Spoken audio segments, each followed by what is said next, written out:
In about 5 minutes, I want to talk about professional affidavit requirements. So let me begin by saying what it is, or what is it.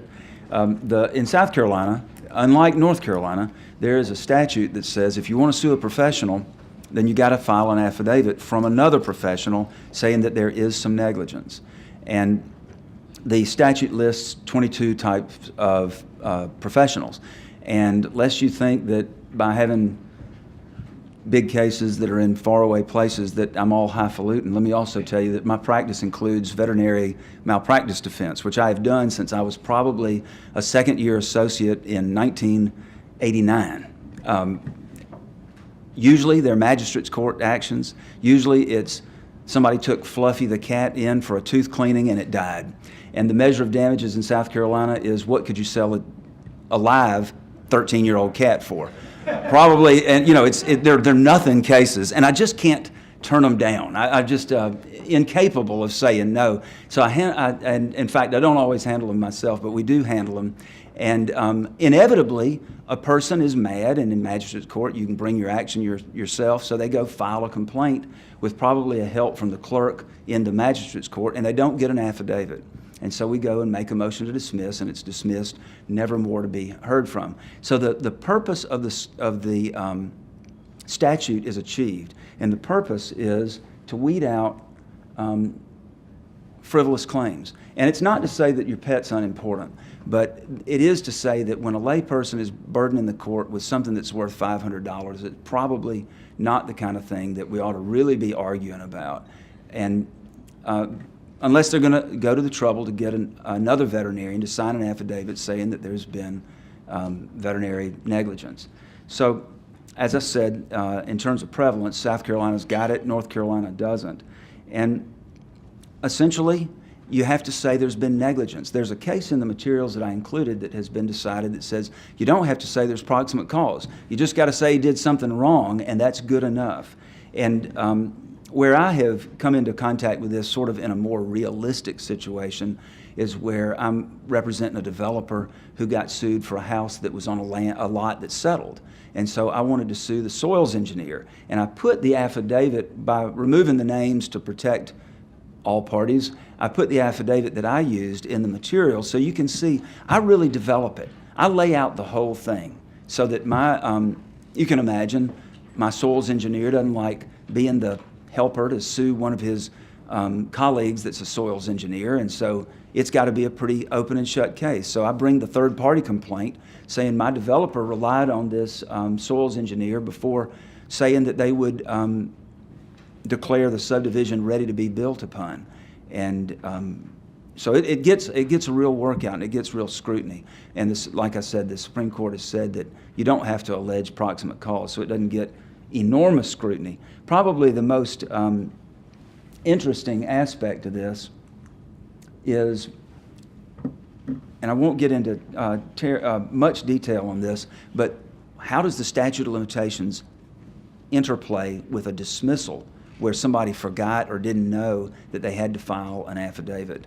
And the statute is, essentially the court is going to be pretty careful before saying, well, I've dismissed it and I'm going to grant summary judgment, because now you brought it on almost at the third year, and by the time it got dismissed, the 3 years are gone. And so the courts are fairly lenient about the way the dismissal gets framed or the opportunity to cure the defect, but it certainly will be done. As you can see, the constitutionality has been challenged in some places. In South Carolina, it's fine. It's in my opinion, it's a very useful statute. So let me move on to talk about unless there are questions, let me move on to talk about the Notice of Right to Cure statute.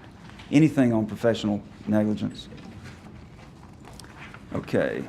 In the next 6 minutes, let me talk about a right to cure statute. The first question is, what is it? Once again, South Carolina's got it, and North Carolina doesn't. But for those of you doing construction defect work, there is a way in North Carolina to achieve pretty much the same result. It doesn't have quite the same teeth, and I'll get to that as part of these remarks. But what it does is it requires an owner to give a contractor a time to fix the home before filing suit. And in the next slide, I'll give you the timing of when the notice has got to be given and when the response has got to be done and that sort of thing. In North Carolina, I said that there is not one, but there is the doctrine of prevention.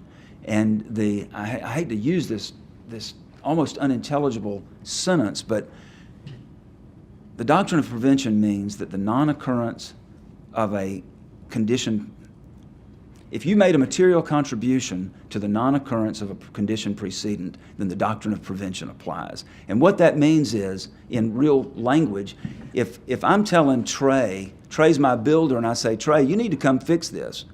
No, you cannot come in my house. Okay, now I'll sue you. Well, if I've prevented him from doing what he needs to do, then I may be prevented from the relief that I want. And that's how the notice of cure statute works in South Carolina, and the doctrine of prevention can let it work that way in North Carolina. The idea, again, is to some degree protect contractors, but in great degree to discourage unnecessary litigation. And so you let them come out and try to fix it. And maybe the fix will be satisfactory. The way the time runs on this, okay. I'm sorry if I didn't show you my last slide where I could have showed you what I was telling you. But the procedure is 90 days before filing suit, the claimant has got to give notice saying, come out and fix this defect, and you got to really let them try.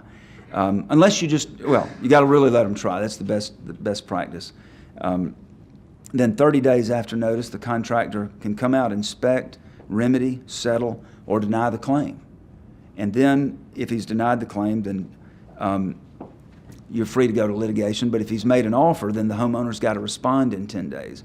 And once you've gone through the procedure, then you're free to file suit. And again, just like with the other statute, the professional affidavit statute, what gets interesting is what do you do with the statute of limitations if somebody brings the action close to the end of the statute of limitations and it gets dismissed.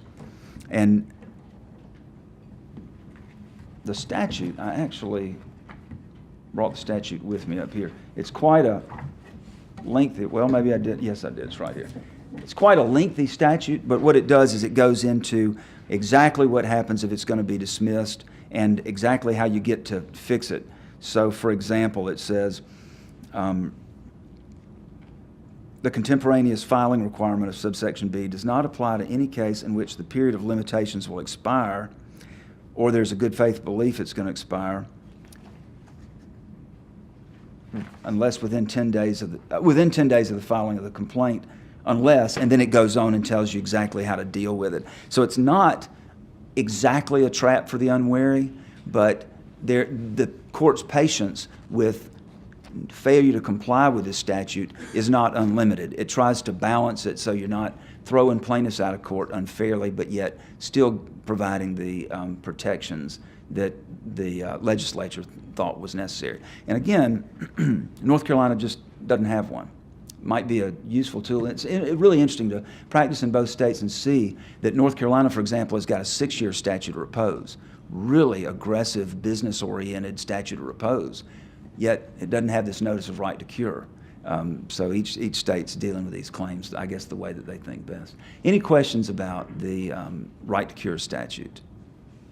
John? What if you say you give them 90 days to come out, the guy says no, you have to wait 90 days to file a suit? No, I think that it would be, clearly if you've given him the right to come out, and let's just say on the second day after you told him, and he said, no, I refuse, then there would be no problem with moving on to file suit.